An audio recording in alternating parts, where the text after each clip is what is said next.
Welcome to another episode of Coffeez for Closers.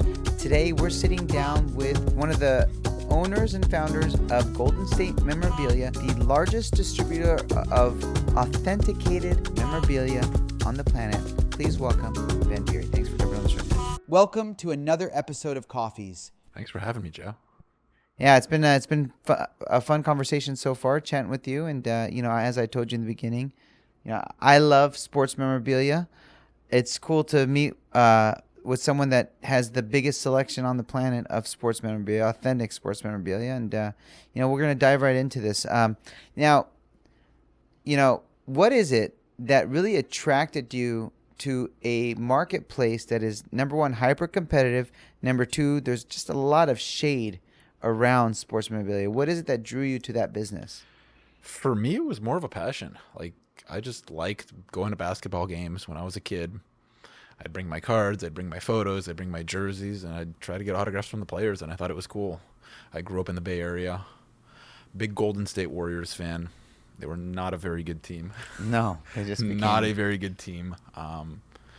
It got a little bit better. They drafted in 2009. They drafted a guy by the name of Stephen Curry. Yeah. And slowly they started climbing to relevance. And it was cool to just amass a collection over the years and honestly just grow a collection of autographs that I enjoyed. And my business really became a continuation of growing that collection. And I wanted to get to a point when I started my business where I wanted to have 10,000 unique items for sale on our website and stores and online. And then we got to 10,000, we wanted to get to 20,000. And then we got to 20,000, we wanted to get to 30,000. And when we got to 30,000, it's like, okay, that's a lot of items. Let's kind of start selling some more stuff, try to get it down to 20,000 again, or start getting it down. And I realized less is more when carrying a diverse set of inventory, because so many of the different athletes are very niche. And it's nice to have the large selection of things, but most people gravitate to the few athletes many times rather than the many athletes once. 30,000 unique memorabilia pieces. What is the value of something like that? It gets up there for sure. I mean, just we got items. One Jordan item is like $30,000. Sure, yeah. We get items from $30 to $30,000. I mean, a few could be higher than that even. But it really just depends on what the scarcity of it is, how many can get produced, what the item it's on. Sometimes just one trading card could be tens of thousands of dollars alone. You can add an autograph to that, and it climbs in value even more. Yeah. So you have that 30,000 is a combination of cards and sports memorabilia, or just? Well, they're all autographed, right? So it could be autographed cards, it could be autographed jerseys, photos, balls, any type of item really. What's the most expensive piece you've ever sold? Most expensive piece we've ever sold?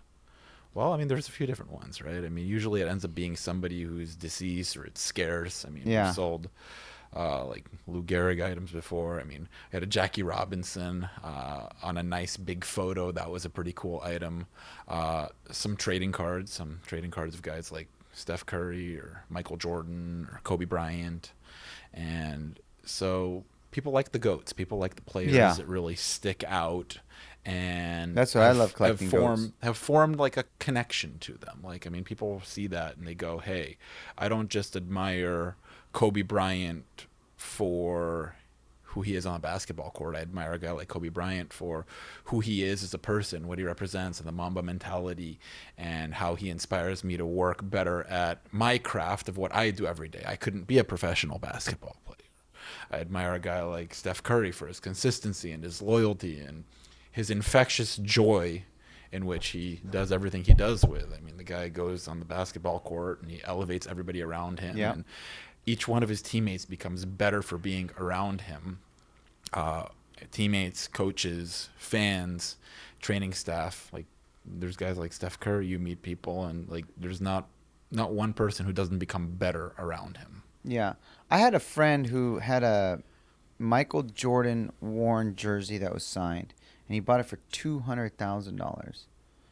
Oh, it's probably gone up in value since. Yeah. Isn't that crazy? I'm like, here I am bragging about my Michael Jordan jersey Yeah. that's probably worth 10, 12 grand, and he's got like, no, mine was DNA verified, Yeah. worn by Jordan at such and such. Have you ever carried any of that kind of stuff where it's like game worn jersey by We Jordan? get game used stuff from time to time, but again, it's like the higher an item climbs in value, the more niche the market gets, right? So unless you decide you want to take the item to auction and liquidate it, right, Yeah. you don't really get a quick turn on it. So sometimes it's like, do you find the right buyer for the item, or are you just trying to get rid of the item, move on from it, and get into something else?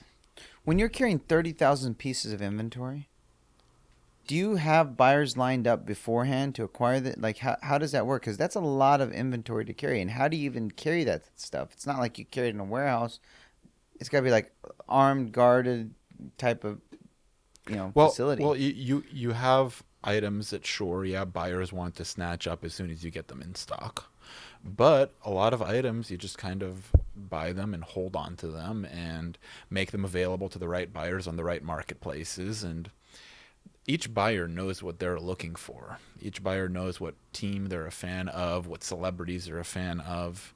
And they'll go and they'll search. Hey, if you're a fan of the Houston Rockets from the 1994-1995 championship and you want an autograph of Robert Horry because you thought he was a badass on that team, you'll go online, you'll search for a Robert Horry autograph. They're typically not very expensive, and you'll go ahead and you'll buy one of those, and that just kind of ends up hitting kind of all the nostalgic feels of, hey, I was a fan of this team X amount of years ago. For me, I thought Jason Richardson was awesome when he was on the Warriors in 2001 and 2002, winning a dunk contest. We didn't get all-star players back then. The Warriors didn't really make the playoffs. Like, Yeah. it was just, what moments can you hold on to that you connect with as a person, you think are cool, that you want to commemorate, and that ultimately becomes a reason for wanting to collect something and wanting to go online and search for something and wanting to have it so you can enjoy it. That's awesome. So, we talked about the fraud that's going on in the memorabilia world and how prevalent it is now. Now, I've bought stuff off of eBay, and sadly now eBay now has this like other level of authentication outside of PSA, because you could say you're buying something on eBay, it's PSA graded, then PSA is like, this isn't from us. Yeah. So how often are you encountering counterfeits in the memorabilia space? So for us specifically, I mean, we do our due diligence on each and every item we sell, and we ensure that the items we sell are authenticated. There isn't a single item that we sell that isn't authenticated and has gone through all the checks and processes to ensure that, hey, the item that our buyers are getting is authentic. The thing that I would kind of advise people who are looking to purchase memorabilia to do, whether it's from us or from somebody else, is to educate yourself on which autographs are the authentic autographs versus which ones are not. If you go online, you type in, you're looking for a Kobe Bryant autograph jersey, and one is available to you for $300 or $500, That's it a likely red wasn't flag. signed by Kobe Bryant. Yeah. So what is it? What do you sell a Kobe Bryant signed jersey PSA graded for? I mean, they range depending on the type framing? of jersey, how it's displayed, era of the autograph. I mean, you can probably get a Kobe Bryant jersey for $5 to $10 nowadays. No. I'm actually working with the church now. I designed it really well, like a Kobe sign ball, authenticated by the Lakers, with a Kobe PSA 9 rookie card, and like a really cool picture display. I'm hoping that the church can get 12 to 15 grand for it. That'll be nice. Yeah. So, like, I like to collect myself, and then I like to buy memorabilia to raise money for charity, because people will spend top dollar if it's a donation. So it's like a way that I've been able to kind of like get a multiple on my investment for charitable contributions. And it's cool anytime you can give back to someone. I mean, Yeah. it's like you're really coming from a place of giving and looking at things to, hey, like, I'm not doing this for me, I'm doing this for somebody else. Yeah. And it's really cool anytime you can put yourself in a frame of mind to be able to do that. Now, let me ask you, at what age did you realize, like, this is what you want to do? You want to get into sports memorabilia for a living? Well, it was funny. So I always enjoyed getting autographs from players. I always thought it was cool. I I still enjoy that. I still enjoy it. I had an interesting upbringing in which me getting autographs was frowned upon by parents, like teachers, everybody at school. Everyone's like, hey, Ben's too focused on getting autographs. And got to a point where when I was 12 years old, I was actually put in for a psychiatric evaluation. It's like, hey, what is wrong with this guy? He's too focused on these autographs. He's not getting as good of grades in school. All this collecting autographs is interfering with him in school. He's not getting as good of grades as he could be getting. And what's wrong with him? Like, we need to get him some help. We need to get Ben some help. What's going on with him? And I was very focused on it. I really enjoyed it. I would always sort all my cards or photos, sort my autographs, and just had fun with it. And I got, about a year or so later than that, I got kicked out of school when I was in middle school. And that kind of sent me down a path of, well, what did I do wrong? Like, needing to kind of reflect on myself, understand, hey, what got me here, and how do I get out of this next situation that I'm getting into, and kind of work to prop myself up. Me going and getting autographs was a problem to people in the past. Do I now stop doing something that I'm passionate about because people are telling me that I shouldn't? And I ultimately kind of took a little bit of a break from it and then came back to it during my high school years, and I was more passionate about it than ever before. And I learned a little bit about the business side of things, and I'm like, it's full steam ahead. It's time to get going on this. And I really, I started working more on the business side of things when I was 20 years old, and things started heading in the right direction. And I'm really grateful. Our business is going to turn 10 years old in April 2026. Wow. And what age did you create incorporate it? I was 20 years old. 20. So now you're 30. Turning 30 in a couple of weeks. I guess I'm getting old now. What can I say? You're not 40 yet. You got plenty of time. Now, what would you say to someone who's looking at getting into sports cards, sports memorabilia for a living? I would say that make sure it's something that you enjoy doing and it's something that you're passionate about. There's plenty of other fields in the world that can be more lucrative than sports cards and sports memorabilia. Sports cards and sports memorabilia is a fun business to be in. You can certainly make a living and certainly make a good living, but if you really look at every type of business and the levels of scalability to them, there's many other businesses out there that are far more scalable than sports cards, sports memorabilia, because there's only so many authentic autographs that are being signed by each and every athlete. There's only so many cards that are being produced that have value by the sports cards companies, right? So you essentially end up getting in a business of buying and selling, and you can make money doing it. You can make a living doing it. You can make a great living doing it, and it's awesome and it's fun. But I would say to make sure that it's something that you genuinely enjoy doing, because if you get into it without any passion or enjoyment of doing it, there's going to be days that aren't the best days, and those days are really going to knock you down and discourage you, and you're not going to want to do it anymore. Now, after you finished college, you were what, not 20, 21, you're 20 years old, right? 22 when I finished college. 22. And then you tell your parents, you know what, I'm not going to pursue whatever my major was in. I'm going to go into sports memorabilia. What was that like? That was an interesting time for me. So I graduated college. I really didn't have a full level of belief in myself that I could go for it. Go for the entrepreneurial dream. Go for my business full time. Why? What were you questioning? Well, I was questioning myself and like my self-limiting beliefs. And I grew up in an environment that wasn't really conducive to my growth. I wasn't told that I could do anything that I want to do.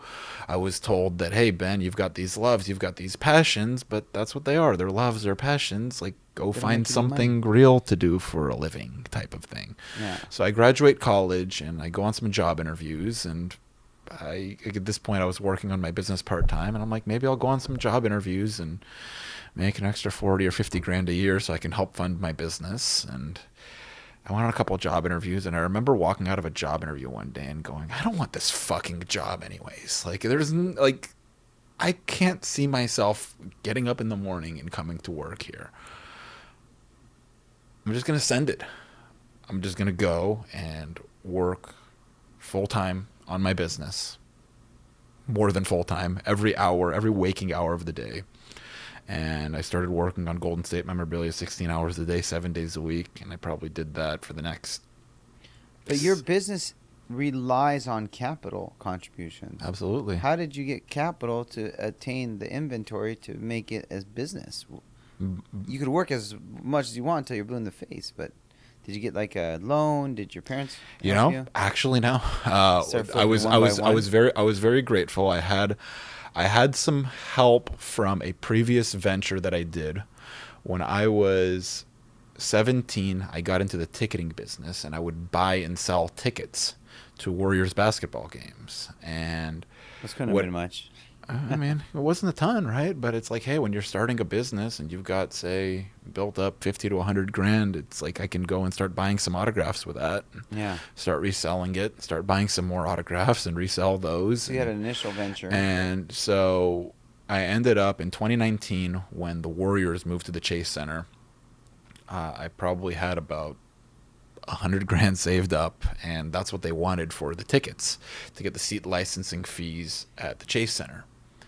And I told myself that I would be better off investing this into my memorabilia business than I was into the tickets. And that was one of the best decisions I ever made, because later that season, 5 games into the season, Steph Curry gets hurt.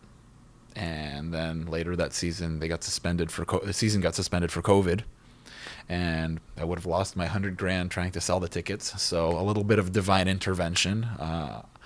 And I was able to, I was very fortunate that I made the decision that I made to kind of invest more in the memorabilia side of the business.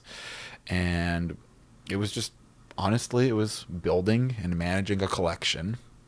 And that's what started out. And ultimately it turned into, hey, how do I structure a business? How do I hire employees? How do I build a team? How do I train employees? I mean, you got to teach yourself about taxes. You got to teach yourself about accounting. You got to teach yourself about leadership and hiring and how to inspire other people to share in your vision and grow. So it's, how many people are part of your vision now?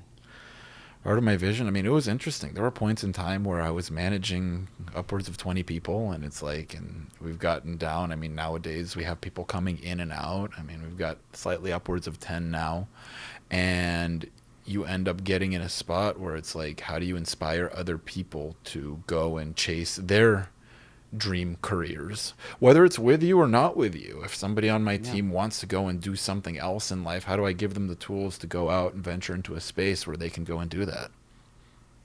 I mean, that's what it's about. It's about helping other people grow and seek their passion, seek their dreams. Totally. And everyone's different, right? Let me ask you this, though, because I'm always fascinated with people who've built a career I mean, I don't know anyone that's really built a sports memorabilia business. I had someone who built a sports card coaching, the biggest in the country, business, and they teach people how to do sports cards on the side. But like sports memorabilia is so niche. Very. To begin with. And then you dive into the niches of the niches. Yeah. And to be honest with you, the profit is in the niches. It is. Right? With any industry, whenever there's a niche. So what niche have you found to be like the most lucrative in the sports memorabilia business? Well, the niche that we have is our autographs are authentic. And there's so many different parts of the business in memorabilia and collectibles, and there's so few people who sell authentic autographs. An overwhelming majority of autographs that are available on the market for people to purchase are usually not signed by the person that they claim that they're signed by. And that's fascinating you say that. How do you know that? Well, I mean, you go online and you look, and all of a sudden, hey, there's a brand new style of a Lakers jersey signed by Kobe Bryant. And Kobe, rest his soul, has not been with us for the last 5 years. He could not have possibly signed X jersey or whatever it is that's being sold for $200 or $300.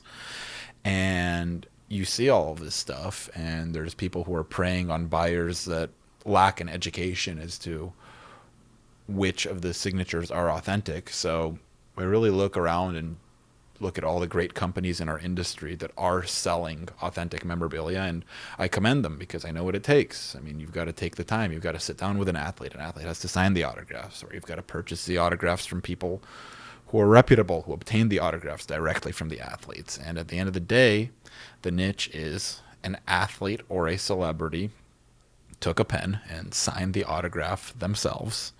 And that autograph has then gone through an autograph authentication process and has been authenticated, and only then it can be made available to sell. What is the autograph authentication process? The autograph authentication process usually runs through one of three main companies, PSA, JSA, and Beckett. And they have experts who take a look at these autographs, compare them to known examples of autographs signed by said athletes and celebrities. And they come to a conclusion in which they deem the autograph to be either likely genuine or likely not genuine. And in order for an autograph to be authenticated, one of these experts has to deem the autograph to be likely genuine. And so then we end up with these autographs that are authenticated, and we can make them available for our buyers to purchase. Now, let me ask you this, because it seems like your business probably suffered a lot in the beginning. Can you recall one of your greatest struggles Oh man, in starting yeah, I mean, Golden State Memorabilia? well, I will say this. First of all, as an entrepreneur, I think the greatest struggles you go through in business are personal, because you tie your personal identity to how your business is performing. And early on, when you start a business, any business, there is a very, very, very significant chance that your business is going to fail. Like, you walk into starting a business, like if you were to tell 20-year-old Ben, hey, in 10 years for your business to still be alive, the odds are 99 point whatever percent is you are going to fail. Your business is not going to be around in 10 years. And that's the reality of the situation. So I am essentially going into something knowing that I have a less than 1% success rate of staying around, right? And there's this constant, am I going to be able to do this? Is this business going to be viable? Am I going to get to a point where I can make a living? And it's this constant, keep working. How do I get over the hump? Can I generate revenue? Can I be profitable? Like, can I afford to pay rent for a warehouse? And all these different things that keep coming up, and all these different expenses, and all the costs of doing business that are unforeseen that happen to every business owner. And those early on struggles are ones where you have to keep pushing through, and you almost have to have a certain sense of like self-delusion to believe that you are going to make it against the incredible odds that are stacked against you. And I remember very distinctly, we were just kind of starting to get over the hump. We were just starting to generate some revenue. This was around March of 2020, and COVID lockdowns happened. Everything shut down. And I lived in Northern California, in the Bay Area. Our business was based out of Walnut Creek, California. That was one of the most shut down parts of the country. And there was a stay-at-home order. And all of a sudden, I was not allowed to go to my place of business. And I had to sit there and I had to make a decision. I knew that I'd signed a lease on that warehouse not too long before, that my business would not survive if I had to continue to pay rent for a business that was non-operational. And so I made a promise to myself. I went into the office against the stay-at-home order 7 days a week with no exceptions. Thankfully, during COVID, there was no outside distractions. I could work my 16-hour days without being bothered by anyone. There was no pressure to go out and be social. There's no friends getting together. There's nothing going on in the outside world. I could go to my place of business. Laser in. Be laser focused. And the first week of COVID, there was no sales. Everybody was uncertain. Nobody was buying anything. I was sitting there questioning, like, is my business even going to survive? I remember going to the office. There's no orders to ship. There's no Like none. none. Because people are like, why am I going to buy memorabilia? Yeah. I'm going to die. Yeah. The world's ending. And it's like, okay, like I've got to pay my employees. I've got to pay rent. There's no money coming in. There's no revenue coming in. Okay, how much money do I have saved? How many months can I keep my business going for? And all of a sudden, a couple weeks later, things kind of started kicking up a little bit. People realized it's like, hey, yes, we are stuck at home.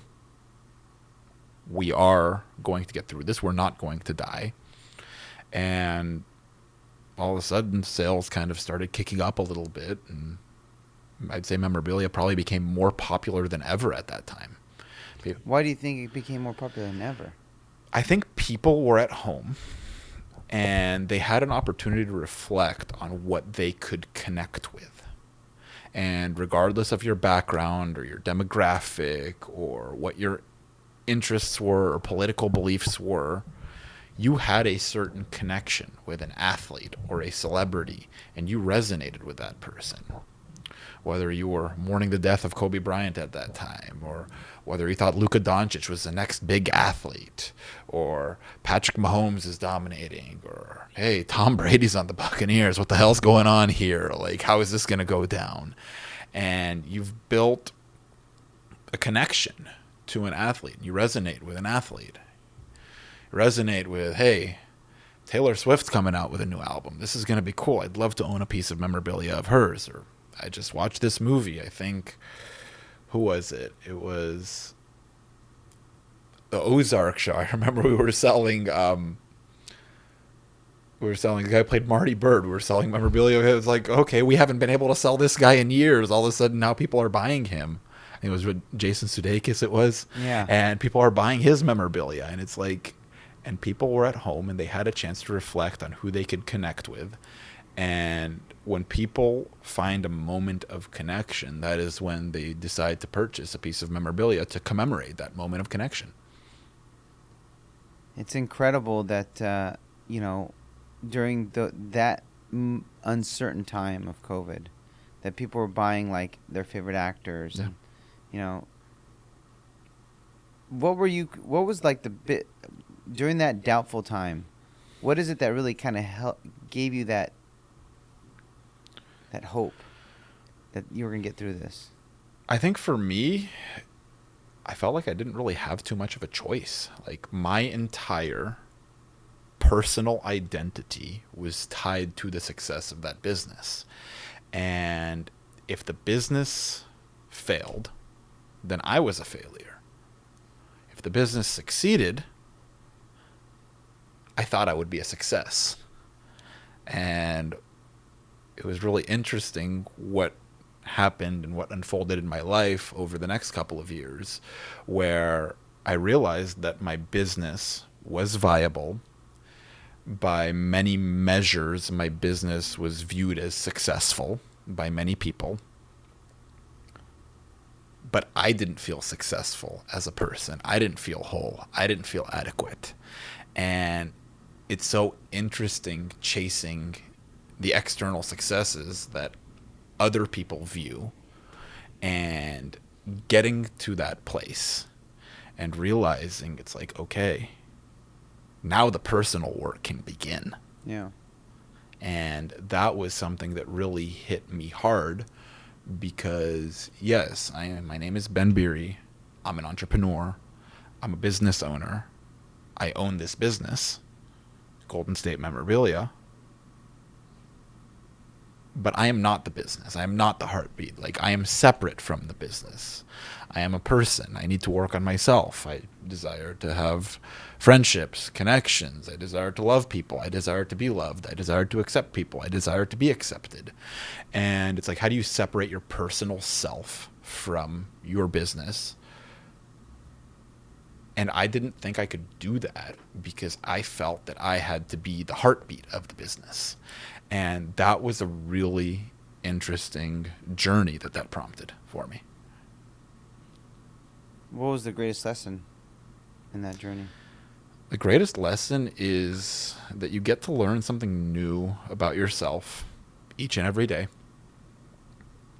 and that everything in the past that has happened in your life has happened for you, not to you, and that the future that is ahead of you is unknown. You have no control over it. There's nothing you can do to get the future to reveal itself, but to just accept and embrace that, hey, the future is unknown and I'm here for it. And I look at things now and I'm just grateful for how everything has played out in my life. I understand that it's all been a part of my purpose. And I'm genuinely looking at the future and I have no idea what's going to happen in my life. But I'm excited for it. I'm here for it. Yeah, I mean, that's the part of the journey. Now, what do you think some of the best advices that you received during the journey? I think the best advice I received is to just not stray off from who I am as a person, and to not diminish who I am in search of acceptance from others, and to lean even further into who I am as a person and into my authenticity. And that there are going to be people out there that judge me or that don't see eye to eye with me or that don't accept me. But as long as I can accept myself and be myself and show love to other people and be respectful to other people and accept other people for who they are, that's really what matters. And just to be the most authentic version of myself that I can possibly be, and hopefully inspire others to be the most authentic version of themselves that they can possibly be. Have you had any mentors in this memorabilia business? Because it seems like so niche. Like, who can help you kind of mentor you? It's very niche. We have an industry that's pretty tight-knit. There's a lot of us that know each other.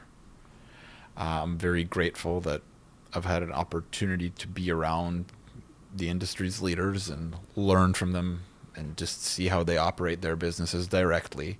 It's really just a small group of us that go and make an effort to try to bring authentic autographs to people and have autograph signings with athletes and celebrities and ensure that these autographs are authenticated and they're made available to our customer base. Do you guys host your own signings? We do at times. And our competition isn't each other. Like, it's really refreshing to see that, hey, here's a guy who owns another company. He's selling an authentic Michael Jordan autograph. Like, I would rather somebody buy from him than buy from the guy who posted 10 $500 Michael Jordan jerseys on eBay that are not signed by Michael Jordan. But that guy's going to sell his 10 before the guy with the real one's going to sell his one. So that's kind of interesting. So it's all kind of like, hey, how do we root for each other? How do we kind of come together? Root for each other? Because you're in this super fraudulent competitive world. Well, we root for the people that do things the right way. You root for the people that have integrity. You root for the people that want to see the authentic autograph end up in the customer's hands. And if somebody buys an autograph from somebody else in our business who owns a business and is selling authentic autographs, I don't view that person as a competitor. I view that person as a colleague in our industry, because they are out there. They're trying to get authentic autographs in people's hands. They're doing things the right way. They're doing things with honor and integrity. And honestly, we need more of that. And the more of that we get in this business, the more we can educate the end consumers to, hey, there's a difference between authentic autographs and autographs that are not authentic, and hope that more market share shifts towards purchasing the authentic autographs versus the non-authentic autographs. Now, right now, is there a competitor that you can think of that you're like, I want to be like them, or you already dominate the memorabilia space? There's nobody really in your... My only competitor in life is myself. Like, and it's you versus you. I want to be better tomorrow than I am today. I hope that I'm better today than I was yesterday. And it's really cool when you're on this constant journey of transformation as a person to see who the person that you get to become is.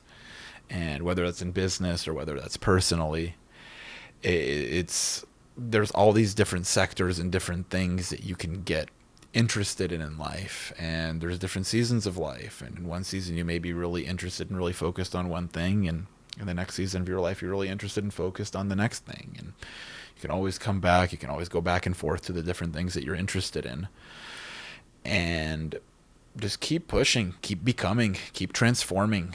It's like, this is such a wonderful life that we get to live. It's such a privilege to wake up every day and do something that I love for a living. I'm so grateful for it. It's such a privilege to wake up every day and get to see people that I love, talk to people that I love, share a cool conversation, share whether it's a meal or a night out. And it's like, that's what really matters at the end of the day. It's like, who do you love? Who loves you? Who do you care about? Who cares about you? Who do you accept? Who do you respect? Who accepts and respects you? And who are you becoming? What journey are you on? Who are you becoming as a person? And are you proud of the person that you're becoming? Or do you need to give yourself a look in the mirror and say, hey, I am not heading down the right direction right now. I need to change the course that I am heading down so I can become the person that I am meant to become. That's great advice. And, you know, that's something that I always ponder and ask myself, am I the guy that I want to be right now? Am I the person that I'm, am I hitting my personal goals? And, you know, in a business where you don't get a lot of mentorship and you don't have competitors to really like aim for, how are you driving your goals right now? What is it that's keeping you on that path? Because there's really no way to learn. You're setting the path. You're the trailblazer. So for us, it's how do we get authentic collectibles, authentic memorabilia in customers' hands? How can we give them the experience of connection? If somebody grew up and watched Kobe Bryant play and loves Kobe Bryant and wants to purchase a Kobe Bryant autograph, everybody wants one of those now, whether they watch them or not. I want them to have one that was actually signed by Kobe. Yeah. And they're not easy to find, but I want them to have the correct one. I want them to have the right one. I want it to be signed by Kobe. There's nothing that breaks my heart more than when I go and I see someone and I visit someone and they're, oh, Ben, you're in the memorabilia business. This is really cool. Oh, yes. I have had this Kobe Bryant jersey on my wall for years. I got this as a gift. And I look at it and I'm like, that wasn't signed by Kobe, bro. And that really becomes a dilemma of when you can tell someone and how you break that to them, because they're it's like, no, it's authenticated. And bro, then, that's Global Authenticators. That's not a real company. It's really like, it's heart-wrenching because people invest their hard-earned money into this stuff. Yeah. And they invest their hard-earned money into these collectibles. And a lot of these collectibles are purchased because they want to have a connection with an athlete. A lot of these collectibles have value, and people invest in them because they know that, hey, this item could potentially appreciate in value and I want to have it, right? And it's like, so for us, it's how do we get the most creative with ensuring that people are getting authentic autographs. We recently started our framing services so we can help people custom display the autographs as they would like them. And how do we get creative and help them display the autographs as they would like to have them display? Then also, how do you help people display other moments in their lives? Hey, we can also frame wedding photos. We can also frame diplomas. We can custom cut all the different logos and colors, and that stuff's been kind of cool and kind of fun to play around with. And how do you, at the end of the day, help somebody commemorate something that is meaningful to them in their lives? And how do you bring that to them? And for us, that's what drives us. And you're doing this at scale. So people are doing this with you, and you're doing this at a massive level of production. It's fun. A couple last questions before we adjourn. This one's about goals. What's a personal goal that you have for yourself? A goal for your family, which you're single now, so I'm assuming, your family, whether it's your immediate family or relationships you have. And then a goal that you have for your business. It's really interesting. I've been reflecting on this a lot lately. And I've gone down this journey over the last few years of discovery and becoming and learning about who I am as a person. And it really just comes to a place of, how can I unconditionally accept myself and love myself and respect myself, so I can unconditionally accept others, respect others, and love others, and stay true to that on a daily basis.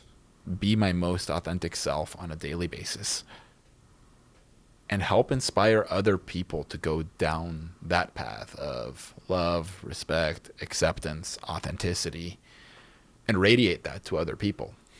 Because at the end of the day, I'm going to die one day. We all are. And when I die one day, nobody's going to say, he drove that car, he had that watch, he lived in that house, he owned that business. They're going to say, this was Ben as a person. This is the impact that he had on my life. I am better for having interacted with him or having known him. And I really just have a great sense of peace in knowing that I can be that person to other people. And whatever's meant to happen for me in life with relationships is going to happen. Whatever's meant to happen for me in my life with family, that's going to happen. I know I'm going to be a great father one day. I've always wanted to be. And I know that's going to be a good path for me. Whatever's meant to happen in my business, or businesses at this point, is going to happen. And that'll continue to head in the right direction because I'm passionate about it. My team is passionate about it. And how can I help my team grow their careers? How can I pour into them as people and help them develop as people so they, in turn, are able to pour more into the business so they can increase their value, so they can generate more revenue for the company, so I can pay them more so they've got more fruitful careers and a more successful path ahead. And how do you ultimately just elevate the people around you? I mean, the most significant people that you come across in life elevate the people around them. And it's like the Golden State Warriors don't win those championships without Steph Curry as the heartbeat. That's right. And when they come into work every day, the training staff is better. The coaching staff is better. Players around him is better. Kevin Durant was able to win a couple championships with Steph Curry. I mean, it's like one of the most talented players in the world, Kevin Durant. But he needed that heartbeat and that leadership of Steph Curry, and that radiated all that joy and all of that love through the locker room. And it's infectious when you radiate joy and you radiate love and you're just respectful to people and you accept people for who they are. And that's really the path that I desire to go down. Just a constant state of growth, a constant state of becoming, a constant state of raising my vibrational frequency and hopefully inspiring others to raise their vibrational frequency and become the most authentic people that they can be. Like, Joe, when I'm around you, I just want you to be Joe. I don't want you to be anybody else. And I accept you for who you are, for whatever's good, for whatever you're struggling to accept yourself with, for whatever you've got going on. I just want you to be you, and I want to love you for you, and I want to accept you for you, and I want to respect you for you, and I want to be able to do that for the people that I come across in my life. So that's where I'm at right now, and that's what I'm excited for that's coming up for me. Love that. And what about a business goal? Business goal is I want to see my team, the people who are on my team, feel as successful as they can feel. I want my team, people on my team, to feel like they're working their dream jobs, to be proud of what they tell people when they are asked, what do you do for a living? They can radiate the same level of passion that I can radiate. They can feel valued. They could feel like they're growing, not only professionally, but also personally. And I imagine that there's going to come a time where there's going to be other companies as well that I'm working on, and just have one big family of a team that we're working with, that we're all pushing to make the world a better place. And that's something that really excites me about business. And I recently started my own podcast, and The Authentic Journey, and it's about how I can dive as deep as I can dive into my authenticity and inspire other people to dive as deep as they can dive into their authenticity. And it's fun. This stuff is fun. You and I are having a conversation. Yeah. It's amazing. Like just two humans connecting. Yeah. What's been some of the best lessons you've learned from your podcast? One of the most amazing things I've found when you have the privilege of sitting down for a podcast with somebody is you get to know that person better as a person. Yeah. And I can already love you, and I can already accept you, and I can already respect you. But I know that after we sit down for the podcast, I actually get to know you better. Yeah. Money can't buy that. Like, No, there's it can't. no greater feeling than knowing it's like, hey, you and I just sat down for a podcast, Joe. I now know your heart better than I knew it when he sat down. And there's no greater payment than that. There's no better gift than that. It's amazing what a 1 hour conversation can do to a relationship, because it's a dying attribute. We don't do this very often nowadays. It's always some sort of distracted conversation. You're on your phone, you're doing this, you're doing that. But a podcast is literally unobstructed. Although there's cameras and we're live and this and the other, it's unobstructed, unfiltered, raw content. That's a conversation that, where I'm looking you in the eye. Yeah. And unfortunately, in this society these days, it doesn't happen. Yeah. It doesn't happen. One last question for you. When you're in front of the pearly gates, what's God going to tell you? God is going to tell me that every day when I woke up in the morning, I had an opportunity to elevate myself and elevate others. Elevate their soul into the best version of their soul that they can be. I sought out human connection that ultimately turned into soul connection. And when you can get past the human connection part, connect with other people's souls and elevate those souls and help every person be their most authentic self and be the best version of themselves they can be, and get people on a state of constant becoming and constant elevation and constant leveling up of themselves personally, their soul, get people to their goals, get people to show themselves to the world and talk. I mean, there's so many, you and I were talking about this earlier, how many entrepreneurs are out there that are hesitant to share their stories, hesitant to share about themselves, hesitant to let people know what they've been through, what they went through, their failures, their successes. And I feel like there's so many people out there that the world would love to hear more from. And I think that God would tell me that it's like, hey, Ben, you went out there, you were authentic, and you genuinely wanted to elevate the people around you. And look at how many people you elevated. And for me, that drives me each and every day. And I'm like excited to wake up in the morning and see who I can impact and who I can elevate on a daily basis. Let's go. Beautiful. Well said. If people want to connect with you, how do they find you? You can find me on Instagram, Ben Beeri, BenBeeri. I recently started my podcast, The Authentic Journey Podcast. We're on Spotify, Apple, YouTube, wherever you get your podcasts. Instagram, The Authentic Journey Pod. Golden State Memorabilia, gsmemorabilia.com.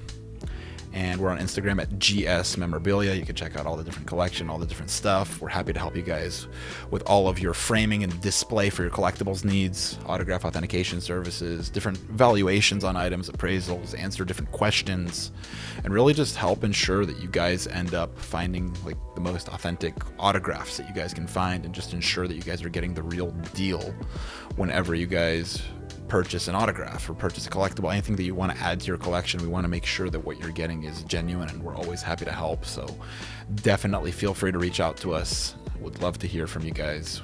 Love to hear your guys' feedback on different stuff. Ben, it's been a pleasure to have you. Thank you for jumping on the show. Ben Beeri, guys, Golden State Memorabilia. Make sure to check them out. God bless.